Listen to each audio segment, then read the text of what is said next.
রকিব হুদা আওয়াল গণতন্ত্র ধ্বংসকারী, তাদের বিচার হওয়া উচিত, বলছেন রিজভী। ক্ষমতায় গেলে দুর্নীতির বিরুদ্ধে জিরো টলারেন্সের নীতি নেবে বিএনপি। জানাবো আওয়ালের স্বীকারোক্তি গুরুতর, বলছেন মারুফ কামাল খান। এবং সর্বশেষ জানাবো দক্ষিণ অঞ্চলে বাড়তে পারে বৃষ্টি, বন্দরে ৩ নম্বর সংকেত। শুনছিলেন সংবাদ শিরোনাম, এবারে বিস্তারিত।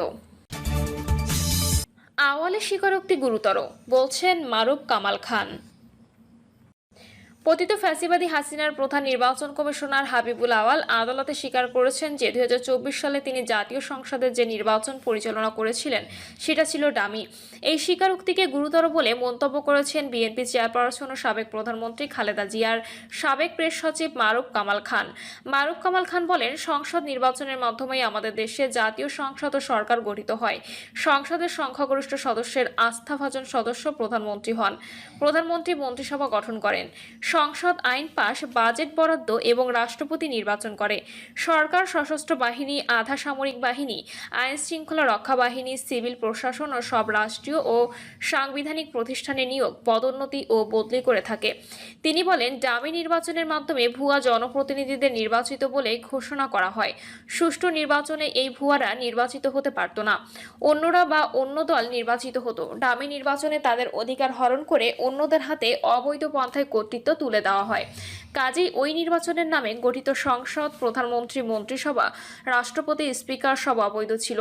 তাদের করা আইন ও বাজেট এবং সব ব্যয় অবৈধ ছিল। তারা যত বেতন ভাতা, সম্মানীয় সুযোগ সুবিধা নিয়েছেন তার সবই অবৈধ ছিল। তারা সব রাষ্ট্রীয় ও সাংবিধানিক প্রতিষ্ঠানে যত নিয়োগ, বদলি, পদোন্নতি ও পদায়ন করেছেন সেগুলো অবৈধ।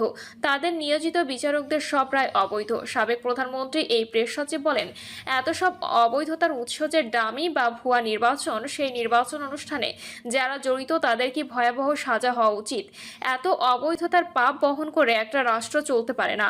শাসনতান্ত্রিক ধারাবাহিকতা বজায় রাখার স্বার্থে সুষ্ঠু নির্বাচন গঠিত পরবর্তী জাতীয় সংসদ পতিত ফ্যাসিবাদী রেজিমের ভুয়া সব কার্যক্রমকে বৈধতা দেবে কিনা সেটা এখন এক বিরাট প্রশ্ন হয়ে আছে।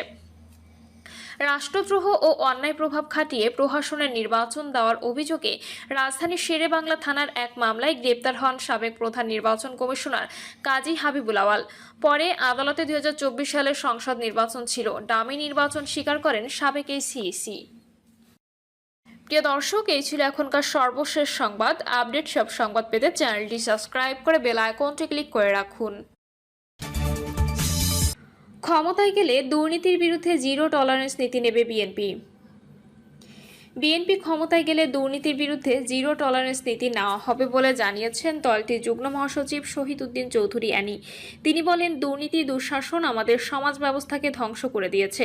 স্বাধীনতার পর থেকে দেশের প্রশাসনের লাল ফিতা দৌরাত্ম্য দেখে আসছি কম বেশি। সমাজের কিছু ব্যক্তি অথবা রাজনীতির সঙ্গে জড়িত ব্যক্তিরা এই ধরনের কর্মকাণ্ডে জড়িত হয়েছে বিধায় দুর্নীতি বেড়েছে। কিন্তু গত ১৭ বছরে দুর্নীতি ছিল আকাশচুম্বী। হাজার হাজার কোটি টাকা পাচার হয়েছে। এটা যদি আমরা সবাই মিলে রোধ করতে না পারি, তাহলে আজকে বাংলাদেশ যে খাদের কিনারায় চলে গেছে, এখান থেকে উদ্ধার হতে হলে দুর্নীতি বন্ধ করতে হবে। অ্যানি বলেন, আমরা বিএনপির ৩১ দফায় উল্লেখ করেছি, দুর্নীতি বন্ধ করার জন্য কঠিন পদক্ষেপ নিতে হবে।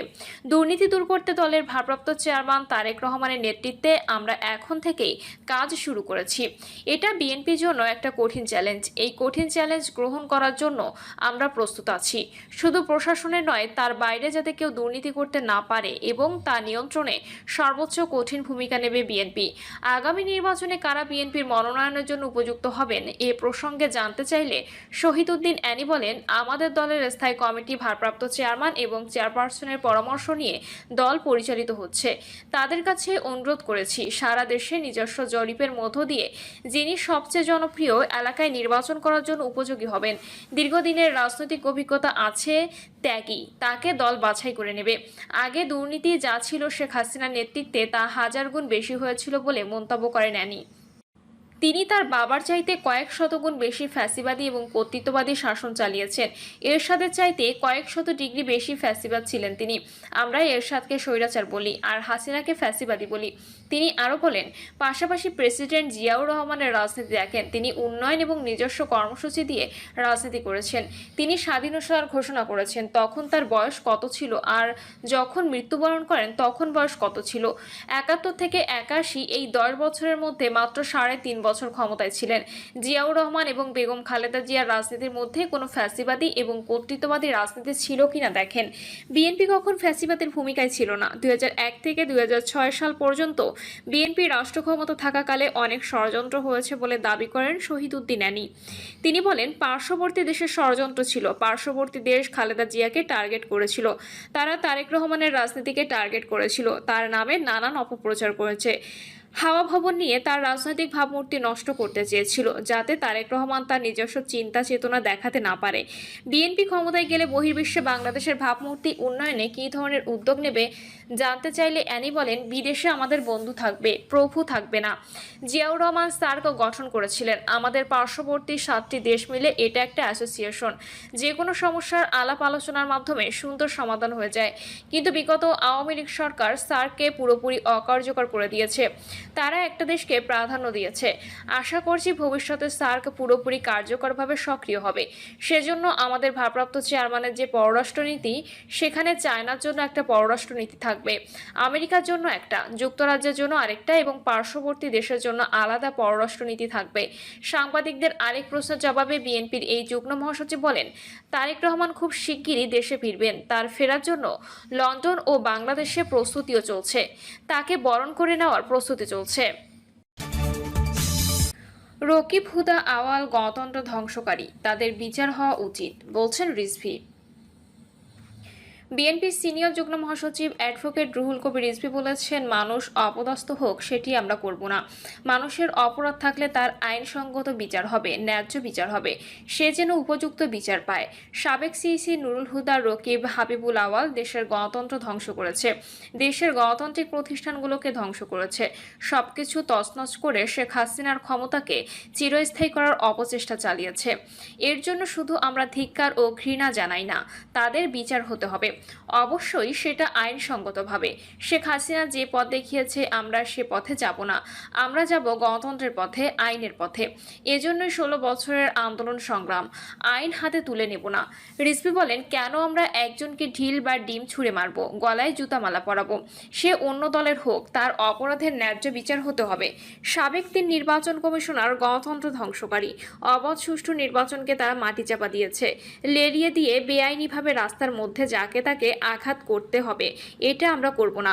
বিএনপির এই নেতা বলেন, গেল 16 বছর কখনো খেতে পেরেছি, কখনো খেতে পারিনি, ঘুমাতে পারিনি রাতের পর রাত, এইভাবে জীবনযাপন করতে হয়েছে।